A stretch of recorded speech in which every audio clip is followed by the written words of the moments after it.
Welcome back to the North Star Takes podcast. I'm Bailey Paulicki. He's Jacob Liberta, and we're a Minnesota sports podcast. If you're a Minnesota sports fan, please click the like button on this video and feel free to subscribe to our channel. And if you're a Timberwolves fan, especially click the like button on this video because Timberwolves season is finally here.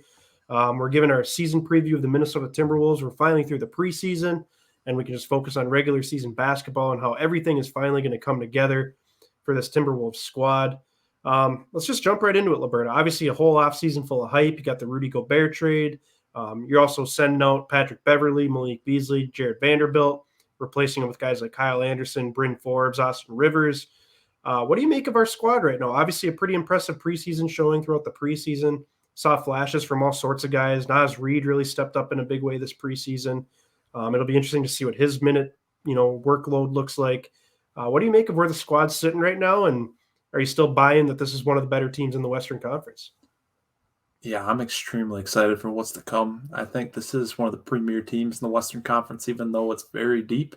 I think we're towards the top, and I think by season's end, we could be proven as cream of the crop, really. I think this team has all the makings of I would say, a championship contender at this point. I know I haven't seen them all play together yet, so that remains to be seen. But on paper, it looks great. So why not get our hopes up right now before we've seen the actual product? But I would say that there's a lot to like here. We've been talking about it ad nauseum since the big Gobert trade. That this season has more expectations than there's ever been for the Wolves, as long as we've been fans, at least going into the season. There's never been more hype, and especially in a day and age like today when you have the way social media is, I think it gets talked about a lot more too.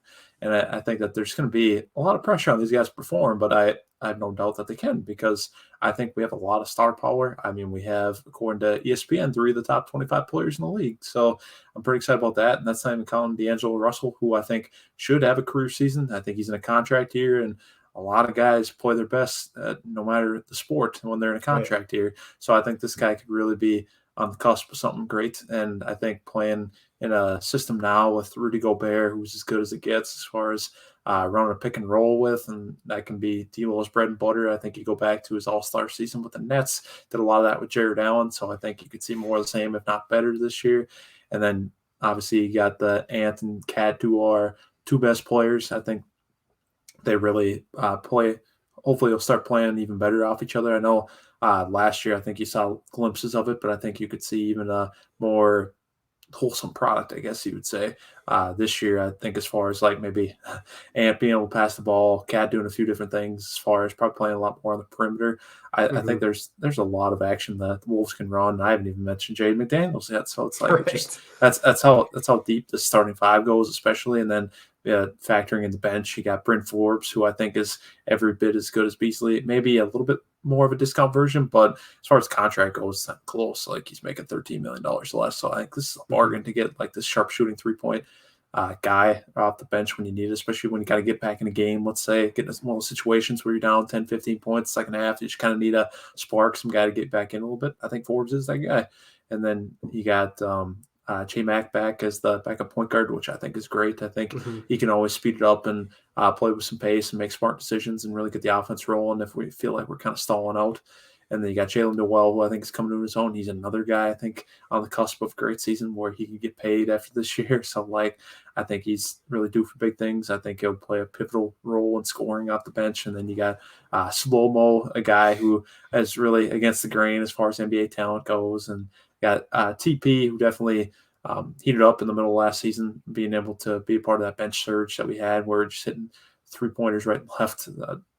I mean, it was incredible. And like you said, Nas kind of sucks. I don't think there's much of a role for him here. And we could probably kind of get into that if he should be traded. But I think that's something worth exploring, but I can go on and on. Every player on this roster feels like it just fits. So I'm excited, and now it's just all on Chris Finch to put the pieces together correctly and find what works as far as rotations goes, minutes distribution, and just most importantly, making the too big thing work, because we have two of the best four centers in the league, in my opinion. From you consider we have Cat and Gobert. I think the only two better are Embiid and Jokic. So I think that's really saying something. So now it's all on Chris Finch's coaching prowess to just make it work, and I think we're going to win a lot of games.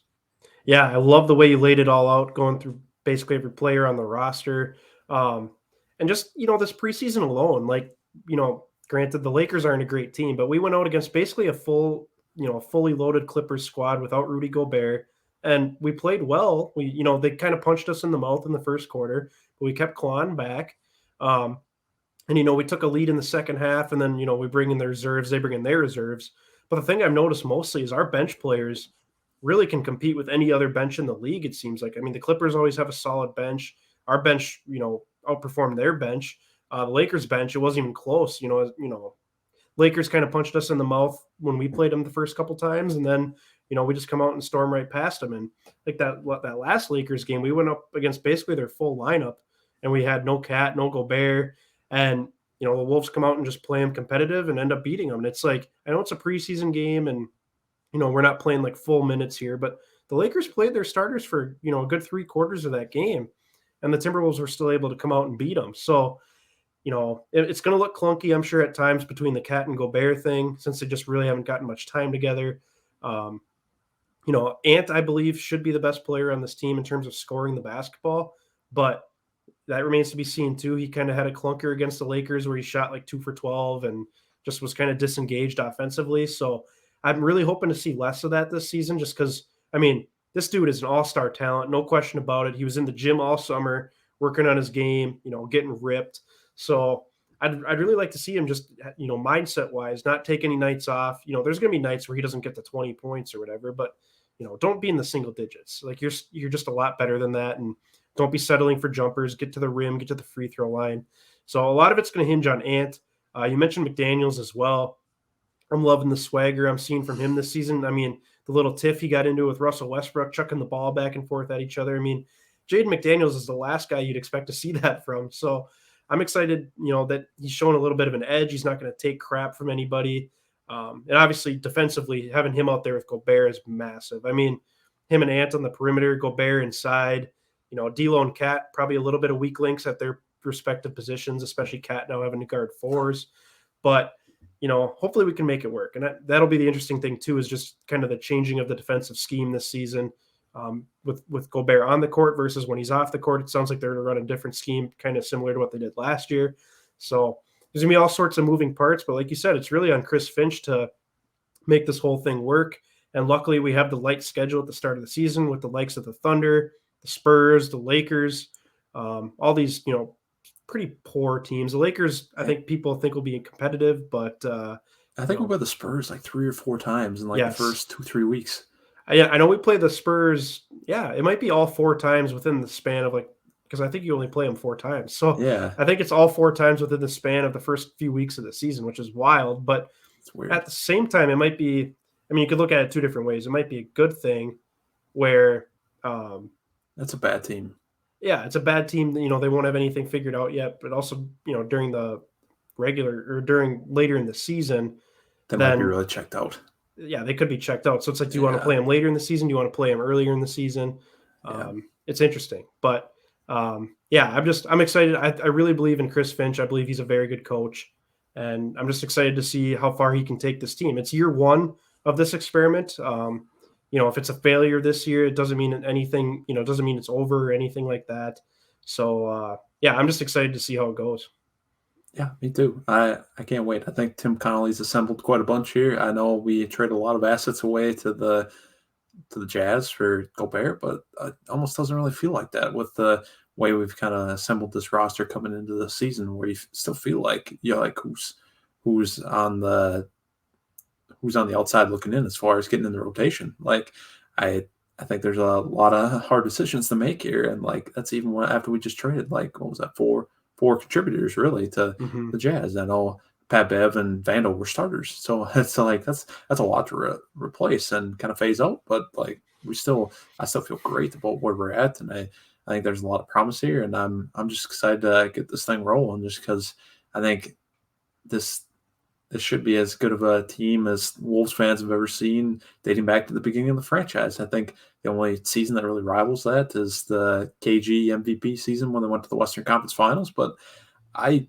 truthfully think that if we're staying healthy and it works almost as well as we think it will, then I think this team could go to the Western Conference Finals. I think the goal this year should be to advance past the first round. I think that's probably the goal, and then anything after that's probably house money. But like expectations can change throughout the season too. Like if we look a lot better than even a 50-win team as we're getting into the middle portion of this schedule, I think then you raise the bar and you're like, maybe we can get to that Western Conference Finals. Kind of depends how everybody else is shaping up too. If there's some disarray in Golden State, the old Draymond thing, and they're just not the same this year, the defending champs, and then the Clippers, I think that remains to be seen too. That's another team that's really good on paper, but it's like, when's the last time Kawhi and PG played together? Like, Right. It's been a long time. So I think that there's a lot of question marks there. And then after that, I think we're as talented as anybody in this conference. So like, I like our chances. The only thing we lack, and even I think we gained valuable experience last year, is probably just experience where we've only played really in one playoff series. Gobert obviously has been around, but everybody else a little bit less so. But I think I like where this is going. I just hope the reality of it is as good as expectation. Yeah, exactly. That's the thing. Like, obviously, as fans, we want to put this guard up. We don't want to be let down. Yeah. But at the same time, like, there's part of me where I can see this world where the Timberwolves are actually like legitimately competing for the 1 seed, just because like there's so much talent that even if it's not quite synced up, they just have the overpowering talent, especially like we mentioned. Will the wins. Yeah, like we mentioned with the deep bench, like that bench unit. I mean, they can come in and change a game, if the starters aren't really playing well together. So there's certainly a world where I could see him competing for a 1 seed. There's also a world I could see him, kind of competing for, not to be in the play-in. So like a 6-7 seed, somewhere in that range. So yeah, I'm hoping it's somewhere in the middle where they're maybe like a 4 or 5 seed. Obviously, home court first round would be phenomenal. Something this fan base absolutely deserves. And yeah, I'm super pumped for Wolf season. I'm glad we have the Wolves and Wild back playing almost every night. So yeah, it's going to be exciting. It's an exciting team with an exciting future. And this is just the start of, a really competitive basketball team. And they're only going to get better from this point forward, I would imagine. So yeah. Any other final thoughts from you before we take off here? I want to spin this back on you, actually. I want to ask you, going in the season now, before we've really seen them play together, see what really the finished product looks like, what the ceiling really is. How many? I'll first ask you, how many All-Stars think are on this team right now? Let me rephrase that. How many guys are going to make the All-Star team this year that are on this team right now? I'm going to say, ooh, that's tough. I'm going to say 2. Do you venture to guess who the 2 are going to be? Well, I'm going to throw out D'Lo just because point guard in the West, like there's no way D'Lo is going to get in. Okay. Ant, I'd say for sure. Injuries and all that stuff aside, and as long as he's mentally engaged in basically every single game he's playing, which I don't want to like compare him to like Wiggins or anything because it's not the same kind of mental engagement. Like Ant is always in the game mentally. It's just whether he's settling for jump shots and stuff. So yeah. I'm going to say Ant. And then I don't know between Cat and Gobert because Cat at power forward, I don't really know. It's a big wild card. Yeah, because you got like the likes of LeBron and stuff who will be in there basically as a power forward. But Gobert could make it as a center because him and Jokic are really really the 2 centers now in the Western Conference that are really good. And then out east, you got Embiid, you got Adebayo, you got guys like that. So now that Cat's not a center anymore, I could certainly see it being Rudy Gobert. So I would say 1 between Cat and Gobert will make it. And then obviously probably Anthony Edwards. How about you? Yeah, I like that logic. I think I'm in lockstep with you there. I think D'Lo would have to be having a bonkers season, bonkers contract here to get himself probably even in that conversation to make the All-Star game where he'd be after making a lot of things happen for not only pick and roll with Gobert, but being able to probably score a lot too. And I just don't know how many opportunities he's really going to have for that. So yeah, I have a hard time seeing that. And then the Ant thing, I think everybody expects that big year 3 jump, and he's just got the name brand too, I think, to really propel himself as far as the voting goes, the fan voting. Yeah. And then because like he's a likable guy, whether you're a Wolves fan or not. So I think I can see that. And then Cat and Gobert gets a little bit more murky. Like you said, I think I like that thought. It's gonna be one or the other. and Gobert probably has a little bit easier pathway to it. But Cat, maybe, who knows, if he spends a lot more time, or seeing as though he's going to spend a lot more time around the perimeter this year, maybe he splashes home a lot more threes and he gets a lot of attention that way. So I, Sure. I'd say that's a good guess. Saying two and Ant, and then one of our two bigs. I think it'd be awesome. Maybe, I mean, in an ideal world, all three of them make it That would be between nice. Cat and Gobert, and then Ant. If the Wolves are really good, then I could see it. But it's just how good are we going to be in that first half of the season? Who knows? But Hmm. I guess I'll cap it too with another question. It's kind of along the same lines, but a little bit different. How many All NBA team players do we have? Whew. That one, you could convince me of three. Because I could see Okay. Ant, Cat, and Rudy all making it. Okay. Once again, getting into the center conversation, like Gobert at least should probably be second team center, you would Yep. imagine, behind Jokic. Then Well, power I mean forward. Embiid though. Oh, yeah, I suppose. Yeah, because it's not Yeah. just Western Conference. So, Yeah. yeah, I mean, Gobert is still probably the third best center in the NBA, leapfrogging Cat now that Cat's a power forward. So, power forward wise, that might be tough for Cat. I don't know. But like you said, if he has a really good offensive season, he's splashing threes. He's averaging maybe 25 points a game. I mean, there's certainly a chance he can make it. And then Anthony Edwards as well. Like I truly believe, hopefully by the season's end, I know he's only 21 years old, but I really think he's going to be one of the best shooting guards / wing players in the entire NBA. So I I have like high that. hopes for Ant. So I could see three of them. I mean, All-Star game's tough just because it's a popularity contest, and like Cat and Rudy Yeah. aren't necessarily the most popular players in the league. So, but all NBA when it's people voting on it and stuff like that, like people in the know, Very um, legit. yeah, I would feel a little better about if these guys have good seasons, then they'll be in there. So I'll say three. I'll say Cat finds a way in there. Okay. How I about like you? that. Yeah, I think I'm with you. I'm gonna say all three of them. I'm gonna say this works. And yeah, Rudy is a third team center. I think Cat. Honestly, I could see all three of them probably being on the third team. I don't know if they get enough Right, love to move up really, because I think they'll be possibly they're e- each other's bringing each other down as far as like getting a ton of recognition, because there's just a lot going on here with the hmm, Wolves where not one guy is going to stand out above the rest necessarily. right, So like that could be a hindrance to their awards, I guess, but that's not a bad thing either to have three All NBA guys. So I'd have to agree with you. I think all three of them do, and I think if that's the case, then this trade was great and this for worked, sure. and we're if they're all NBA, then I'd say we're probably winning 50, 55 games, probably 55 to be honest. So pretty excited about the prospects of that. Now, I guess the last question for you would be: do you see any award winners? Do you see maybe Gobert, Defensive Player of the Year, maybe Ant, Most Improved Player, or maybe I should bring up the defensive teams, maybe Rudy getting on there too, or like McDaniels even maybe Right. splashing and making a name for himself. What do you think? I could see Rudy and McDaniels making defensive teams. Defensive player of the year might be tough just because like Giannis has been such a good defender. Sure. There's a couple other guys around the NBA that are in that conversation as well. And it probably depends on how many games like Gobert plays too. Maybe the Wolves try to manage him a little bit. He only plays, 65 games or so. Good point. Um, so there is a world where I could see Ant winning most improved player for sure. Um, it's tough to predict that, I guess. I don't Yeah. know, but I'm gonna say in terms of actual awards, if you're not like counting defensive team and stuff, I'll say we don't have any award winners. How about you? Okay. I'm saying Chris Finch, Coach of the Year. Oh, you know what? I'm, I didn't think of that. I'm, That could be realistic. Yeah. I'm gonna go with that. I think the Timberwolves are gonna pop, and I think last year, I don't know if they really got enough love from everybody for really the turnaround that we had. I think doubling our win total is a really huge thing, and I think we're gonna Yes. get even better. So I think to be what would it be, the fourth or fifth team in Wolves history to win more than 50 games in a season. So Yep. I think Finch will get a lot of love, and especially like it comes down to making this work with Rudy and Cat, and if it does, I think he's going to get a lot of praise for that. And him and Tim Connolly both making basically going against the grain in this modern age Right. NBA and playing with the two bigs. I think if it works, then I think they're going to get a lot of recognition for it.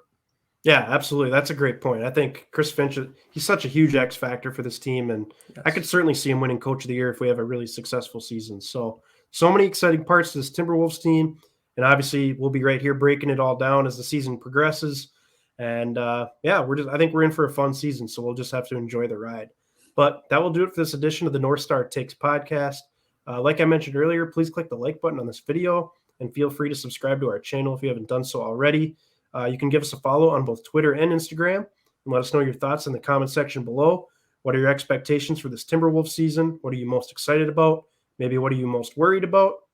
And any other thoughts you might have on the Wolves, just leave your comments below. And until next time, thanks for watching.